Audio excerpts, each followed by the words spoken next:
députés et sénateurs, vous avez un rôle à jouer pour aider à corriger les excès du passé. Vous les collègues du Grand Kivu, quittez les groupes armés, je vais le dire.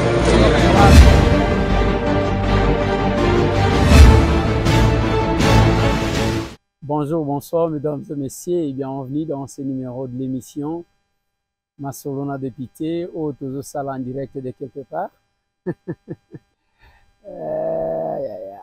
En direct de quelque part, nous sommes aujourd'hui dimanche, nous sommes le 23, oui, nous sommes le 23 juin 2024, Masolona Député. Bientôt là, tout à l'heure là, biso to intervenir na heure à New York, 18h, parce que awa tozana nous bona batu nyonso balingi ba kota na kati ya Masolona Député. Qu'est-ce que j'ai dit?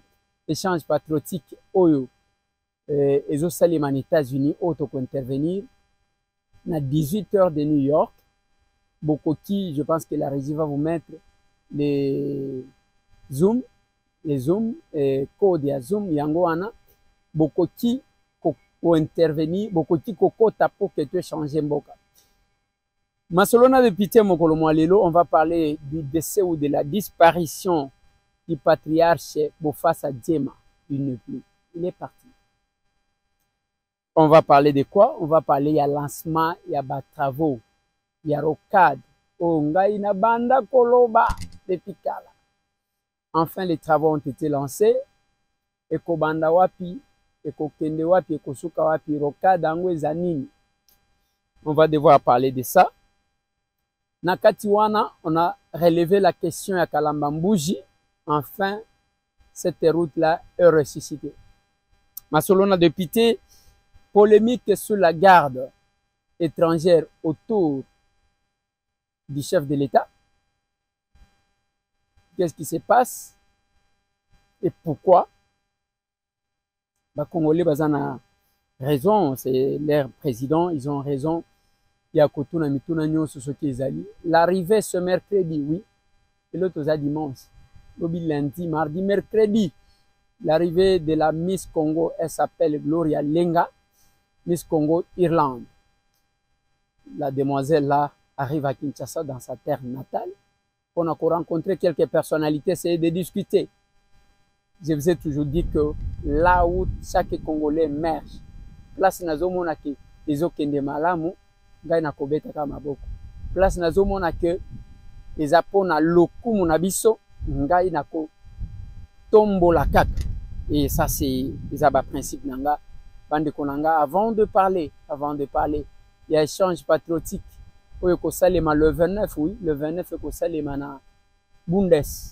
Oui, il y a Lilo, il y a États-Unis, il y a Lilo na pourquoi 18h il y a États-Unis. Oui, 18h il y a États-Unis, il y a New York plutôt. De tokosa l'échange patriotique. Zoom moi nezaya kebo se connecter. Mais au petozo la kisabino il y a Allemagne. Ezaya kebo zo numéro bo benga vous participez. Ceux qui même aux amusika, il y a le mécanisme, il y a Zoom où beaucoup participer. Mais appelez quand même à ce numéro-là pour s'associer au capable. Le changement au Congo ne viendra pas par d'autres personnes. Il y a Koki Mambango, Kéao, Batami, Kéao, Bandiko Finga Batu. Non, ce n'est pas ça. Nous voyons un autre Congo. La même chose en France. Le programme est là pour Nabandeko le 30 juin. La Serre France, Bazana Miloulou Yaminen et Kozabango toute la journée parce que les responsables vont commencer le matin. À partir de midi, Bandeko Moussou Bakouta. Et je pense que je vais devoir intervenir Nakatiwan. Nalinito solo la mouke, je crois que image il y a échange patriotique, il y a lobby samedi, na Kinshasa, na côté Labino, il y a Oya Kabinda na Lomami, na côté Labino par la suite. Nous sommes là pour échanger, pour discuter. Quelques questions m'ont été posées. Na bandeko ce dossier il y a conflit il y a Katanda na ebisi bango ko soki tozolo ba tension wane ko profiter na mutu mon côté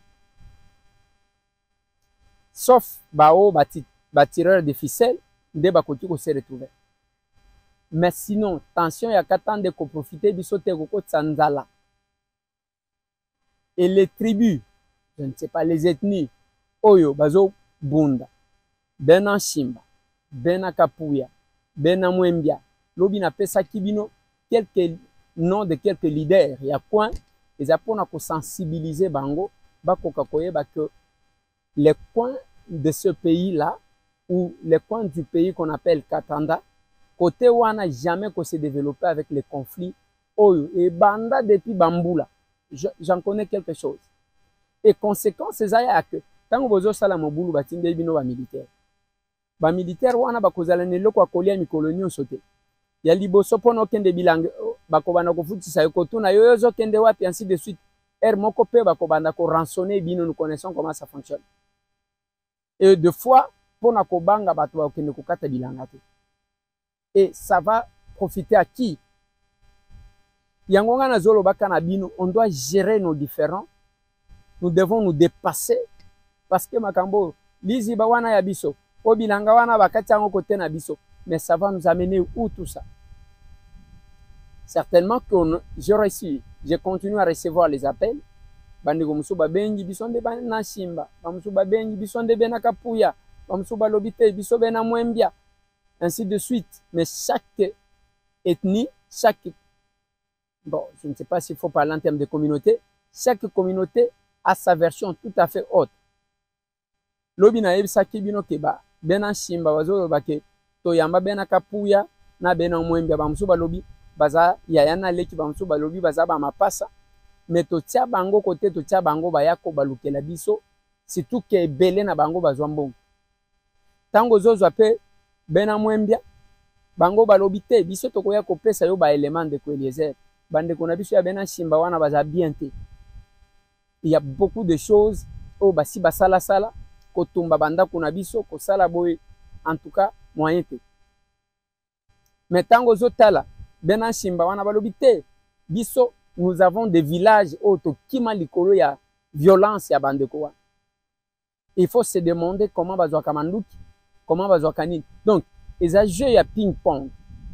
Quel est l'objectif? L'objectif dans ma démarche, ngai ezaya kotali sabino ke makambunyo surtout ane ko aboutir ne le côté. Travailler de sorte à ce que lelo sima auto zelaka ya libanga wana ya sima to zelaka na katanda. Ça va nous aider. Écoeder Kassai, écoeder Kassai central, écoeder Kassai oriental, écoeder Lomami, écoeder Sankuru, écotinda. Parce qu'il ne faut pas, les lots, pour la Kotonga, il faut quand même sima une longue distance au Katanga. Alors que ce qui va créer entreprise tout autour, vous allez constater que ça va aider. Et kosunga batu bakozwa misala, les gens n'auront pas tendance à aucun d'ailleurs. Et c'est important. Wana total isaka batu. Biloko wana ya ba pyromane toujours au sapeur pompier ezalaka malamu te. Parce que chacun d'entre nous un jour akokufa. Lelo tozole la patriarche Bofasa Djema. C'est un nom connu, il a occupé des fonctions. Mais il est parti. Que son âme repose en paix. Et bisonyo soto tikali siko parce que mutuna mogonga na mitunaka. Oye bisanga nanu namboka ba weyi Facebook réseaux sociaux zelaka. Parce que nazo mona mutu soki azana na bomo boko kipe yete. Et dès que mutu akufi ale bobandi ko publier combien tu nous as manqué. Nazo mituna ba oba kufa kawana batanga kape ba Facebook. Te bo répondre ngaki. Ba oba kufa kawana bakota kape TikTok. Chaque fois que moko na biso akufi na senga kabino, nous devons être conscients de ce qui nous attend. Ya komitu na ngai lelo soki na kei. Le monde de la RDC retiendra quoi? Bako retenir nini? Bako retenir Mafinga? Bako retenir Lokuta? Bako retenir escroquerie? Bako retenir Kindumba? Bako retenir nini? Ou bien bako retenir ces patriotes, l'image d'un patriote? Oh, batu nyonso bakole. Oh, bako banda ko kanisa ndenge to kanisa ka ba Lumumba lelo. Ndenge to kanisa ka ba Joseph Kasavubu, ba Mpolo Maurice, ba Okito. Batu oyo ba Bunda, ba Kimbangu. Ou bien, parce que cette génération, ce qui m'étonne, batu bazo kanisa ke bako kunda mutu na ndaku, bako kunda mutu na ndaku te. Le patriarche est parti. On ne va pas l'enterrer avec quoi que ce soit. Là, tu as bilamba ya noir, tokamati ba linette à mwindu tolati tokeye kuna na ba gerbe de fleurs totiki et c'est tout et on va oublier. On va oublier. Mais ce que nous pouvons léguer aux autres,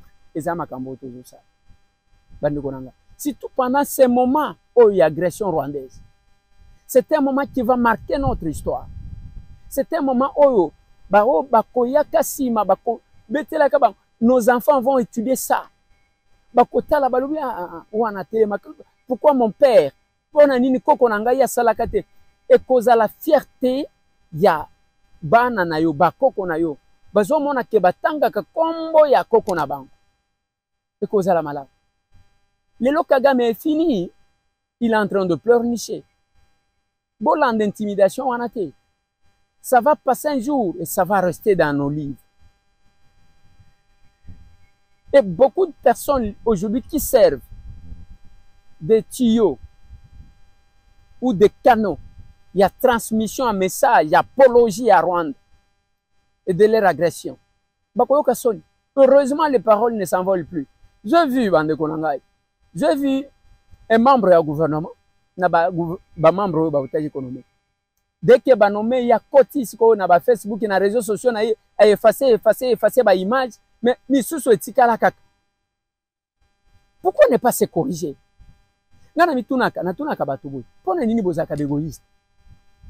Parce que tant que sala buzo bawan bandeko na yo basi bazali bandeko na yo mibali bazali babokilo na yo bazali tous ces gens là le corps là il faut contrôler sa vie. Je discutais avec une personne, il me parle de son passé, je vois là où la personne se trouve, je me suis dit c'est pourquoi il faut contrôler sa vie. Il faut contrôler sa vie. L'avantage que nous avons biso ba villageois tozana vi moko boye o bakolisa biso ya makambo misusu biso tokoloba te ekobima te na monoko nanga ekobima te ekobima ndeni ekobima te parce qu'il y a toujours un jour o tokokende bato bakotika na réseaux sociaux na linika bo répondre ngai ba o bakufa batanga ka réseaux sociaux. Est-ce que kuna bakenda ka réseaux sociaux zala pour modèle bozo melisa biso maïté na ba publication, c'est comme si mutuango wana tango wazaki na bomo bozaki kokipeye. Non. Et moi je dis au capable, nous devons nous aimer vivants. Makambo ya kobundisa moninga à l'occasion de rien. Ozo arrêter stratégie pour détruire la vie de l'autre. Y'en a habité.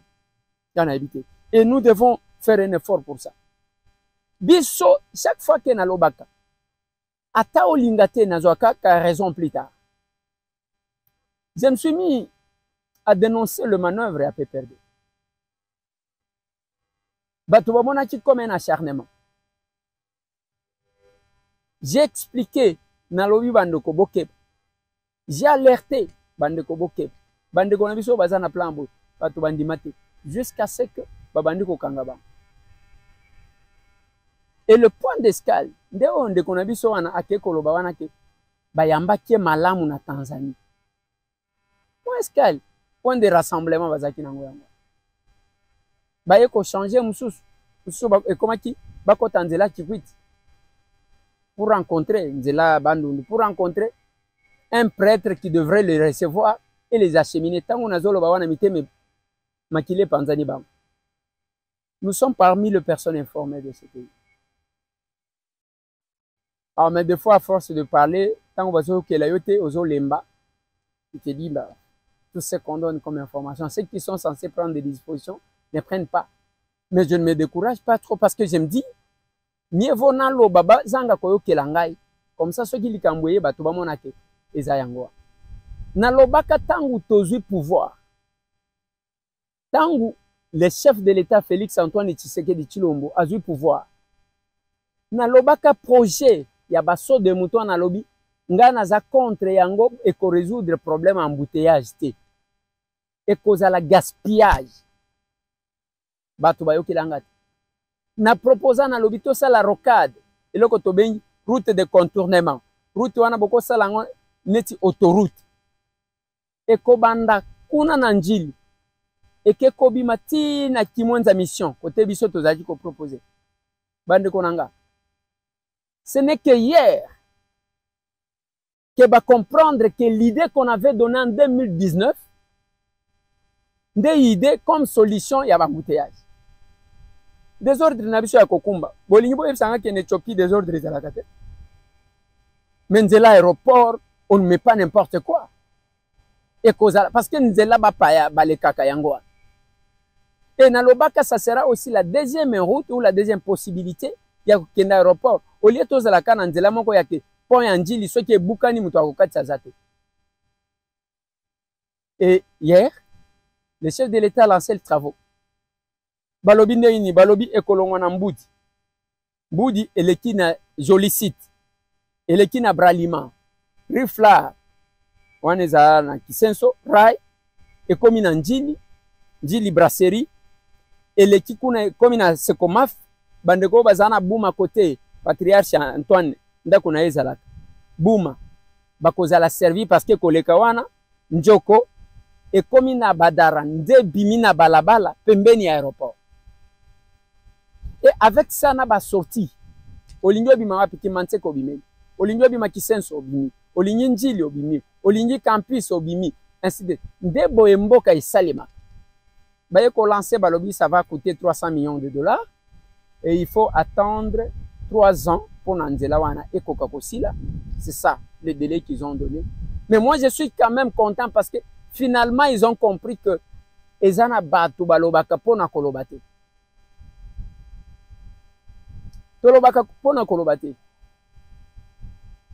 Et chaque fois que nous parlons, au comment na kaka batu bazo boudé na simanango baye ko rejoindre biso. Na kati wana tobele laki makambu ya programme ya gouvernement. Totali saki que les Kasai, il n'y a pas grand chose. Oui, na loba qu'il n'y a pas grand chose dans les gouvernements, dans les programmes ya gouvernement. Mais ils ont estimé nécessaire ya kotia les Kasai dans l'informel, dans ce qui n'apparaît pas. Oui, dans ce qui n'apparaît pas. Mais à l'occasion, le ministre d'État ya UTPR, Alexis Gisaro, a lobby que nakati ya programme wana ezana programme ya Kalamba Mbuje ko Salema, ezana programme ya balabala o ya kolongwa Lac Mukamba ti Lusambo et ko Salema. Bon, c'est peut-être les deux routes que de manière informelle certainement oyo le Kasai va devoir bénéficier. Mais ezana nzela o ezo utambujima ide. C'est que comme une Mbujima yo kiti cabine aux yeux Katandawan. Donc là c'est 150 km. Aux yeux comme cabine. Au longue kuna lelo bande konanga na koye bisabino, les véhicules n'arrivent pas à Lubao. Les véhicules n'arrivent pas à Tchofa. Soti mutu alinga forcé à kokoma kabinda Tchofa kabinda Lubao mutu akosala 2 semaines. À mon akate. Zélo. Je me pose la question comment mes collègues de cette contrée-là, aucun des vacances parlementaires. Et pourquoi on n'en parle pas autant? Pourquoi? C'est comme si ce peuple-là n'a pas de représentant. Quand vous représentez un peuple, vous représentez ses besoins. Papa bonheur, maman bonheur, maman. Non, mais ce n'est pas ça ce que nous avons besoin. On a besoin, il y a porteur, il y a mandat. Quelqu'un qui plaide la cause. Eliezer, bon, je suis le député le plus actif.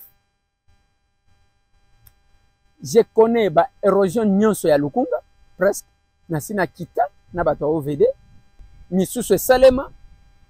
Oui, Nazoloba. Érosion ya Mama Koko.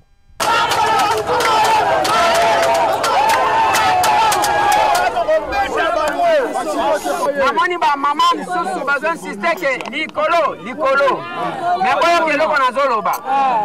Na longoli ye azalaki na musala mususu azalaki kosala. Lokola tomesana kokosa bino te na lobi conseiller zoya yango wana bomoni. Tangu tozotala problème ezaya totala te, problème ezaya kobondisa boete. Et Salema? Ça fait longtemps que vous nous avez soutenus. Nazamba Télécom, en tout cas, Malili, Bamboula, tout Kanganzela, nous sommes avec vous.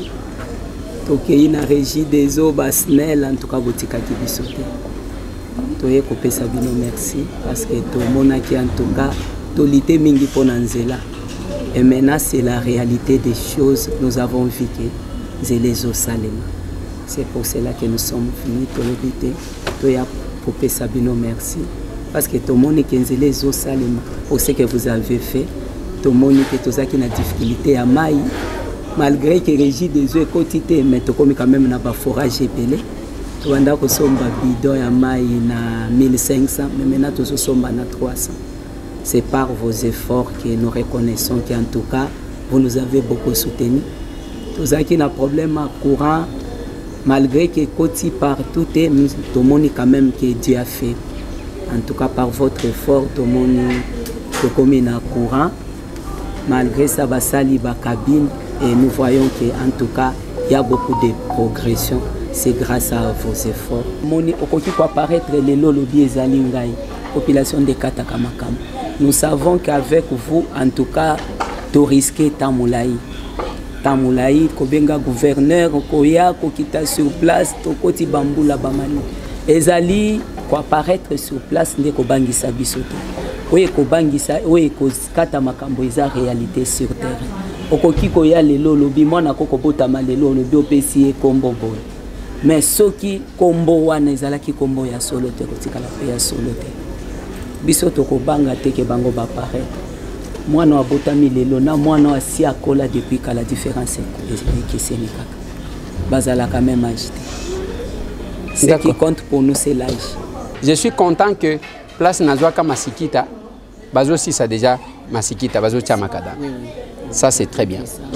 Du mais bazo continuer qu'au travail on m'a dit qu'ils sont en train d'évoluer. Kindele bazo remplir côté moko ezana côté oitikali. O ezalaki ko kanganga na kingo ezaya bino wana etikali top na lalu de bisika tozobunda parce que difficulté tozana ngona lukunga eza érosion o eza partout. Mais ngana kokati ko kendete koloba kingani mtu nasali non, j'ai plaidé la cause, ça reste là et je ne prends pas ça comme mon travail en tant qu'élu. Si je vais présenter mon bilan, parce que moi je ne suis pas coopérant politique, si je vais présenter mon bilan, je vais présenter ma proposition de loi, je vais la contrôle parlementaire. Honorable Président, lorsqu'on débattait sur le budget, tu ne jamais multiplier la morgue, tu ne jamais multiplier le cimetière. Au lieu de multiplier les hôpitaux pour soigner les babika, mais biso tozali ko multiplier les pompes funèbres, les cimetières, na morgue, honorable président. Voilà pourquoi, lors du débat de la fois passée sur le budget, Nathalie Sakibino que total a liste pour l'hôpital au Italie l'État. Pambate, ba hôpital nyonso ezana maboko a bapai. Le londenge tokoloba. Awa. Cette décision salutaire, Yamokonjamboka ezali sabotée et ce sont vos électeurs, chers collègues, Bazaliko Koufani Kolonios. Voilà pourquoi, honorable président, Nasengati encore une fois de plus, merci à notre bureau Nenge Boakorda Kabiso toujours. Une fois de plus, cette motion d'information, il n'y a que la représentation nationale et elle a informé que maman Nabiso Bako Koufagana ba bébé Nicolonion soit compte tenu, il y a sabotage. Où est Zaliko Salema, il y a mesure, il y a chef de l'État. J'ai dit honorable président. Mais Nakita Tokenda Kindele. Je vis comment les gens ont commencé à récupérer. J'ai reculé. Tokita Kunana, ministre d'État, Alexis Guissaro. Tokenda Kanaïna Kindele.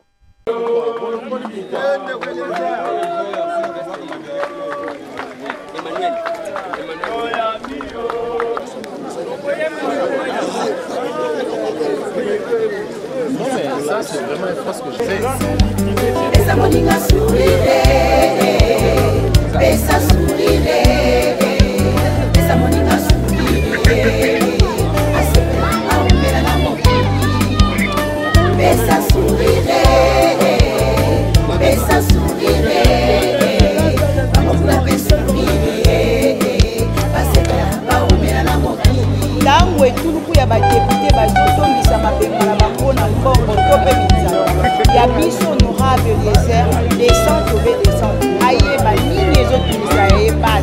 Le vrai défenseur de la population. Pesa sourire, pesa moninga sourire.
Ça, c'est ça, sincère félicitations.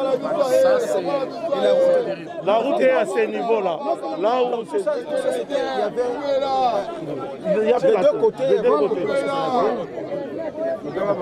Non, mais maintenant, les gens vont reprendre la vie.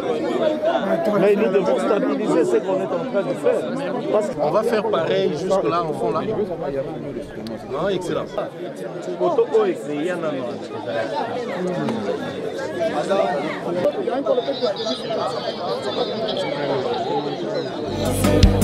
Esa moninga sourire, besa sourire, esa moninga sourire, asepela aumela na mokili, besa sourire, besa sourire. Olobelier.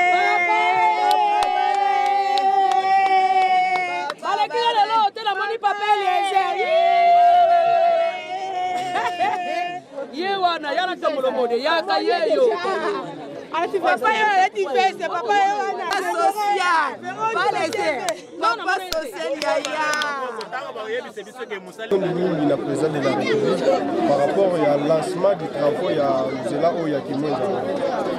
Omoni likamoko ezaka kana mboka na biso ezaka biso tozopesa matoni. Nanu basilisi musala te. Ba député o tomona ka o balobaki balobela ka peuple wana.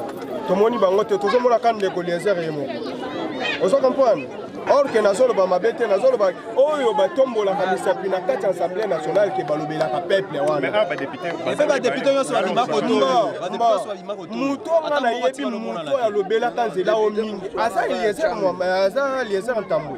C'est pourquoi nous avons eu la députée dans le Bigé. Tant que les Arabes ont moko mbala liboso pour le mélanger o bango so bazala kiwa bazela kaka tango misale bandi yango wana ba ilaxi biso ke bango ne bavala balata ba veste. C'est pourquoi tozo ebisa président de la République nzela ki nanu esilité a lancé a tinda lisusu ba renfort a motiver lisusu ba oyo bazo sala o yo moko tala na simona ndenge ezali nanu basilisi libula kokunda ngona nte nzela ezana no na se tozo senga na président a financé les sous bateau bazo sala po bazwa les sous moyen ya courage ya kosala nzela o nzela o to souffrir na mingi na pesi bino nyonso merci beaucoup. En tout cas toza na sentiment moko ya makasi po ebandeli ya misala o to bungisaki penza quartier na biso misala donc balabala ekufa totalement. Alors to bandi ba démarche wana parce que naza na comité de suivi ya misala o parce que naza na table ya wala kimwenza c'est félicité biso parce que to bandi démarche na ITP à l'aide de Yandeko Eliezer, à la mission de l'ITP, tout le monde a été perturbé, et pas ministre de l'infrastructure, démarche est commis presque à Souka, sur le terrain, qui est le mission d'engin, donc on a des travaux, les avocats bandés, les avocats, tout ce qui est dans Makassi.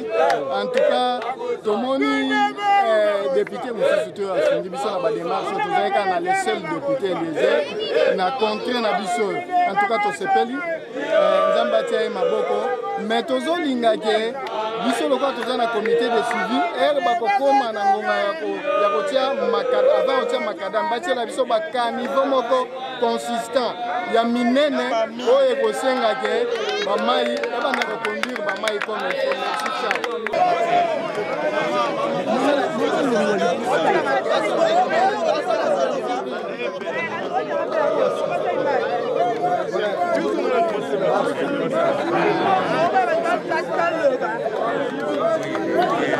Comment naza ko répondre elaka. Na pesaka promesse na bandeko ko bavandi esika vous avez mona ba maman nazo mona subilo na bango ça fait quelque temps bayaka kotala na bureau baye kolela balabi mais biso côté kuna vu eza sous-souté banda ko za kokende bakela ça kokende tout ça donc vraiment est-ce que le gouvernement pour ça la to la kaka bango que tokoya toko intervenir pe bakomona misala na miso alors yango to sengaki ba structure na biso ba meka kotala na problématique oyo balo ko société ni ko ko salisa biso pour na misala misala oyo pour la stabiliser tout ba site oyo c'est comme ça que les lots kotala na niveau ni ba komi po mbongo di maki tango l'état za kopesa mbongo faut totala mbongo wa l'état eza kokende wa na musala ni mbongo wa l'état za kosala ministère ya finance apesa biso mois parti 1,5 million di maka alors mbongo wana sikoyo ndeto kotala ba travaux ni basali to moni quand même que ba stabiliser yango les lots bizela onde mundu to zotambola boye bato bakole ka sous raté à peu près 20 mètres et kitaki na sama belé do baye ba remblayer ba tima belé tito comme na niveau oyo mais ce qui wana te po likambo oyo soki to tiki yango boye lobi to kozo ka na situation wana ozomona donc yawana toza koloba que ministère de finance a continué à faire biso makasi à faire biso loboko pour que ba misalo etikali ko sala pour de manière à ce que to stabiliser complètement va continuer les lots sociétés za koloba que non il faut to pesa moi bon pour ba continuer musala wana za musala biso en tant que gouvernement to kotala na collègue na biso finance comment tout ça mais là ko toza ko lika na population eza que site oyo eza site moko oyo gouvernement ils sont vraiment très au sérieux. Nous sommes très au sérieux parce que au-delà il y a un bon gouvernement ça gouvernement nous avons pour le financement mais surtout pour que likambo ici là libela amen to beta maboko likambo ici la ndela ebonga atia makadam suka la suka absolument likambo ici la libela de manière à ce que ba problème aussi vous avez que no mama yesa ko kota ko jelo so mama yesa ko kota côté ya campus kuna et ya sous ko bebisa site oyo ozomona alors le financement aussi to discuter na ba banque mondiale tout ça pour discuter na ba ya badea bango pe bandimi pas que ça biso moi loboko pour na que ensemble toute la commande ko stabiliser et puis population na biso ezo na kati ya kimia et vivre la kati ya kimia tout le monde amen amen amen amen la Bible déclare pour nous qui sera contre nous pour nous c'est très important nous sommes na ebita on a zagina moi jeune azoka minga moi na kimwenza l'école mobilité so tika bande ko na biso basi awa na lisa kimwenza les lycées mokoza ils a réputé na kati ya Kinshasa ba bakole na kimba ebi lycée wana lelo ils a menacé bibliothèque bibliothèque au niveau Afrique centrale est menacée. Donc nous avons un gouvernement qui a vision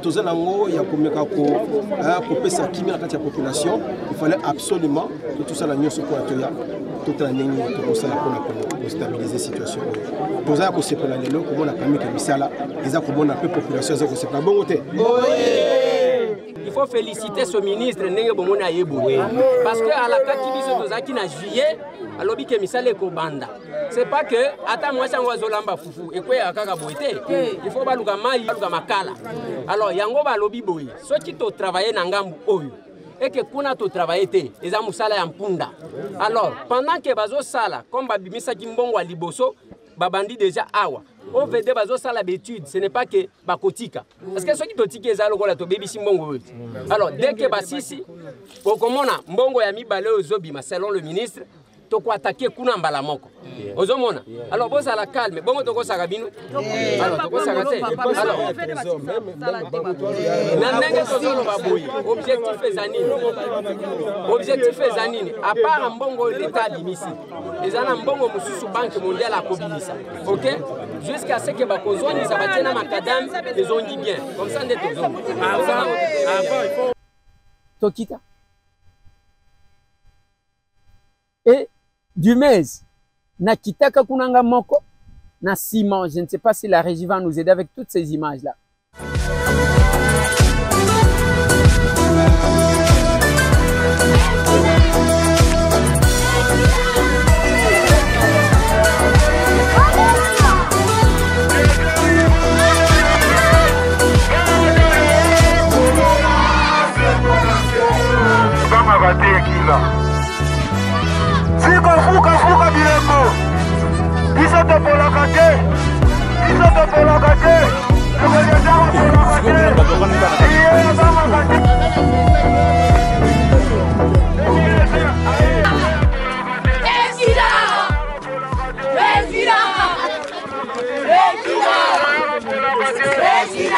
Ça, c'est une école qui est partie.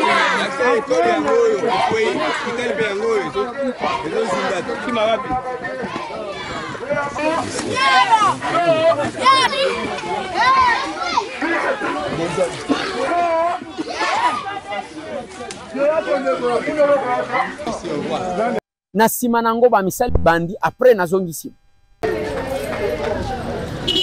ntango etuluku ya badepute bazongisa mabengo na bango na mbongo to mpe minzaka ya biso honorable Eliezer descend tobe descend ayeba nini ezotungisa ye base le vrai défenseur de la communauté.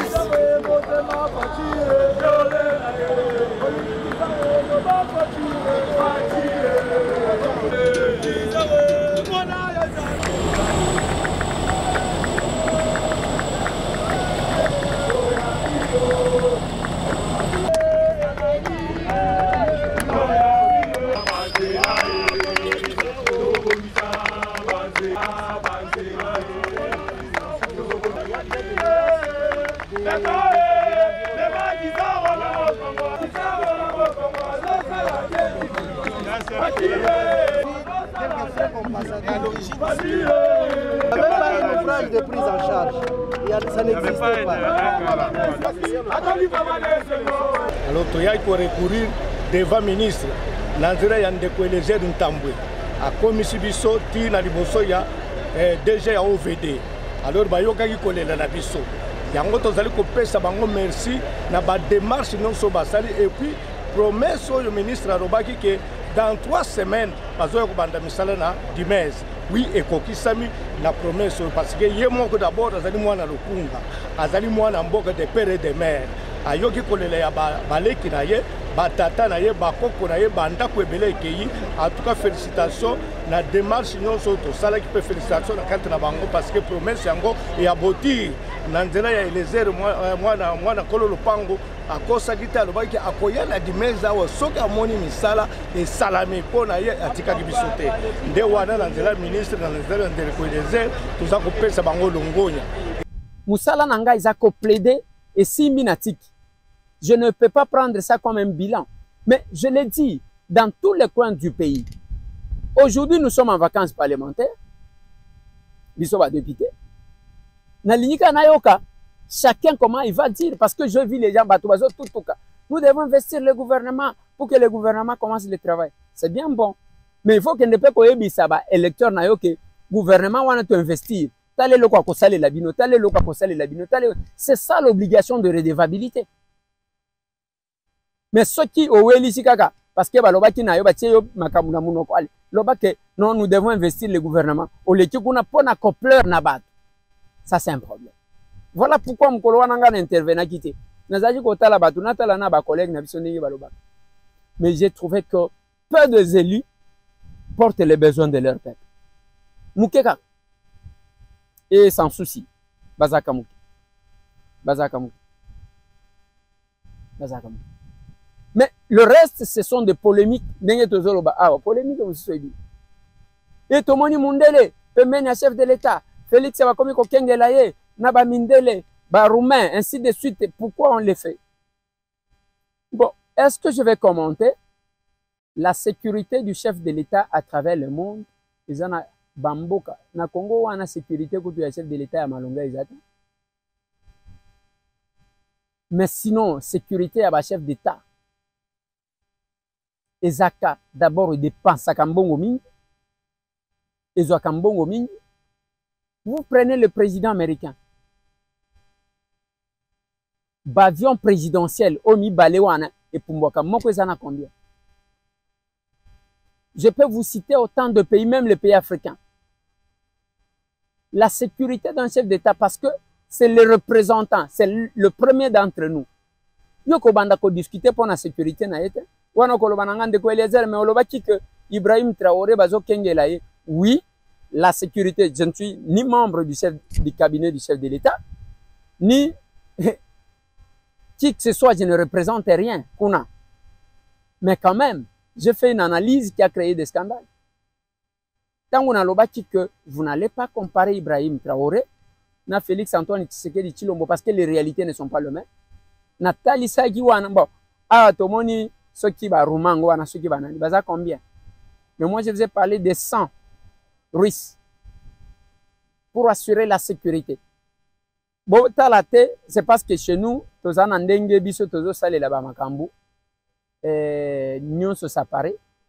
Mais Ibrahim Traoré bimisaka ba o wanata, ceux qui ba caméra ilinge tambola bango ba batami kuna baza musika. Okomana ka ba Burkinabé tout autour. Mais chez nous, ça relève de la compétence, na proposition, il y a bazali ko travailler dans mon konjamboka, estimer que pendant les moments comme celui-ci, il fallait renforcer sa sécurité et ça les. Je connais à un moment donné, même les deux Congos, des fois, et je ne sais pas commenter, nous avons vu et Baoba estimait qu'il fallait que les chefs de l'État soient gardés en ces moments par Bandeko Wana. Bangomoko bamoni keza malamu. Le secteur sécuritaire et kotiko pose un problème. Mais ce qui nous intéresse ici, c'est que vous parlez de quoi? Quelle est votre position par rapport à votre pays? Est-ce que vous êtes de ceux qui pensent que nous sommes comme ça, Congo, Tokabolambongo, ou bien vous êtes de ceux qui pensent que tant que nous vivrons, nous allons nous battre pour sauver notre pays. Place Union Stokosal. Je vous ai fait remarquer que tout ce que les Rwandais ont, c'est la capacité de nous espionner. Batine de la Kabiso Basi, Bayaka, ya Ofele, des fois, aye, ami bongisi, bazo batela ya kosenga yo mbongo te ozomona lokola mwasi moko gentil, alors que c'est qu'elle gagne et plus que ça. De deux, bango za attachement na mboka na bango koleka parce que jamais comme na bango ndenge bazo sala makambo nyonso bazo sala ka makambo ka basala bino mutema pasi. Er moko bayembi banzemo, er moko balobi biso ba congolais bino wana. Er moko ba boake bino eloko alokuta. Général moko alobi na Kagame makambo alokuta et vous prenez ça, vous commencez à partager. Voilà combien de Congolais qui font passer le message, il y a agresseur. Mais tant que le bozo kanisa keza mutu malonga capable de défendre sa patrie, non. Non, c'est un Wayamba. C'est un Wayamba. Et nous nous estimons que dans l'unité devant une menace qui pèse sur notre pays, mieux vaut tobo sanana nous badi division na biso ya mike mike total kuna. Et je l'ai dit hier, tango na yoki ba makambu Augustin Kabuya abimisi ba révélation abimisi sur mon vieux Frank Diongo na yoki nzoto malina. Voilà, est-ce qu'on pouvait arriver là? Et je l'ai fait remarquer, moi je connais bien nako wanga na Frank Diongo c'est mon vieux. Je connais bien. Et puis na évité s'il l'a bien mûri sa décision avant de la prendre. Parce que nous sommes à lobby, oui, à lobby na caméra, c'est bien. Est-ce qu'il est tranquille là où il est maintenant? Baboti, papa naïe, maman naïe, à cet âge-là, otiki bango na Congo, otiki li bango na, bazaki babima watangu bakanga kie, balobi, yenda sala katobeli, aïe amemi biso mutu kanaïbe. Maintenant, vous avez laissé tout. Des places nga nazo comprendre te, nazo comprendre te. Hier, je vous ai montré, je connais beaucoup de sportifs qui m'entendent. Il y a MLP. Bakoni Kokufa, qui ont subi des atrocités, qui ne comptaient, qui espéraient un jour récolter, mais sont abandonnés. Ba vipère, ba jeune oyo azalaki na bango ya côté Naya Vandakawan. Ils sont restés comme ça, dans la rue. Nino papa keko boka ngunu. Ça me dérange. Et quand j'essaie de réfléchir, ce qu'on y a là, ba révélation au Kabuya bimisi, il y a koluka se justifier, ce qui a se justifié Kabuya tango akozonga lisusu na biloko mususu. Comment ça va se passer? Et je me dis, qu'est-ce qu'il fait? Akosala nini pendant ce temps? Akobana kosala ba live, akokoma appelle journaliste comme tout le monde est devenu journaliste, akobana ko vivre na social, c'est pas possible. C'est pas possible. Il fallait fuir quand il y avait un danger. Mais pendant ce temps, bon, je ne sais pas. Voilà pourquoi, Bandeko Nanga, je essaie de vous inviter à venir adhérer à la serre. Bino vous en Allemagne. Les numéros sont là. Nous allons discuter avec vous. Bana Bundes. bana bundes toko solo na bino échange patriotique. Ouais. Denge bozomo na date za. Appelez, connectez-vous. Je remercie ceux qui étaient à l'échange patriotique d'hier sur Cabinda 102 croisement, Cabinda Kassavo. Nous sommes aux États-Unis, Tozana Benelux, capable Marie-Jeanne, Maboko Yakofongwa Makakabo. La serre, c'est une famille. Je ne vois pas les saluts de ces pays-là sans les capables. Nazo monangote. Mutokolo banaye akoloba. Nazo monangote. Parce que batuba comme un degré à mutema biso awa. Quand je parle de solidaire optique, ce sont des Congolais que je ne connaissais pas avant, mais que j'ai découvert. Namoni que waouh, bakendaka libanda ba membeli biso. Yoko kende ozongi kaka, oyeko latela biso manto na moimo ya awa. Nengo moni bato ebele bake Paris. Mbangu na Tour Eiffel. Tout le monde veut aller prendre la photo là-bas. Mais et pas na bino bakanga ka photo mkoloni. Betepe lisolo mboka na yo. Betepe lisolo mboka na village na yo. Yango mona bato ebele bakanga makuna babotola même bateke na baumbo babotola bango bakolo Kinshasa ezaka biso ba Kinois, biso oui oza Kinois, mais oza Kinois ya mboka nini? Bete lisolo ya epana bi tondima yo. Biso ba Kinois, Kinoiserie yango wana c'est l'impolitesse ya kofinga ka batu nyonso. Bande konangai, je connais moins de bateke, en tout cas je ne le connais pas. Na yebite baumbu o bachaka masolo mingi biso ba Kinois. Deko yoki batu biso ba Kinois biso vérifier. Ils n'ont rien à voir avec Kinshasa. Atika mboka na bango, aiba kata mboka na bango. Biso ba Kinois. Bango nde amemi et pas na bino ko betaka mkoloni. Nde place moko ngai na félicitaka bien que on peut avoir des divergences d'opinion. Na félicitaka Délice Sanga Ipu. Je le félicite. Moi na mobali wana batu bayeba Louisa chez lui à travers lui. Louisa ebana à travers moi na mobali wana. Son papa c'est un grand politicien. Mais Délice Sanga n'est pas complexé bien qu'il akenda poto atanga ba mais lisolo ya Louisa ebima na ye. Yo bimi c'est pas na. Oh ngana mwana yo ngana mwana kini. Oh mais papa. Siko so jo komi pave ndo ke ko luka ko. So jo komi pave siko ndeo yebi na mboka na bi. C'est pas possible. Bande konanga yango na propose que si tout politicien devrait aller en vacances dans son village. Et cause la malam. Biso ba député bo etozana ba 3 mois de vacances. Muto azui au moins 2 mois akeko vanda kuna yena mwasi na ina bana na ye. Tokota la soje ko bonga te. Lelo ba lancer travaux ya rocade mais je continue à insister. Pona tozo ba sita sika. Tolu quand même 500 hectares, topé sa ba diaspora na biso. Les Congolais de la diaspora.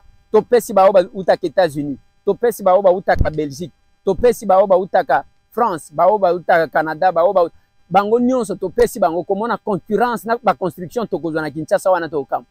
On n'aura plus besoin d'être dans la commune de Kinshasa, dans la commune de Barumbu, dans la commune de Lingwala ou encore à la Gombe. Tokozala nango posate, même ma campagne wana toko kipe yango lisute. Nous aurons de nouveaux quartiers. Topé ça kama kanisi. Ermoko tikala kaka nema. Bande konangai. Botika la branché. Émission akola na ba. Na ba pai, na ba boti, na ba bokile yango. Abonnez-vous chez nous. Ah to finga kate. Ba o ba finga. Botika bateka marchandise na ba. Comme on a.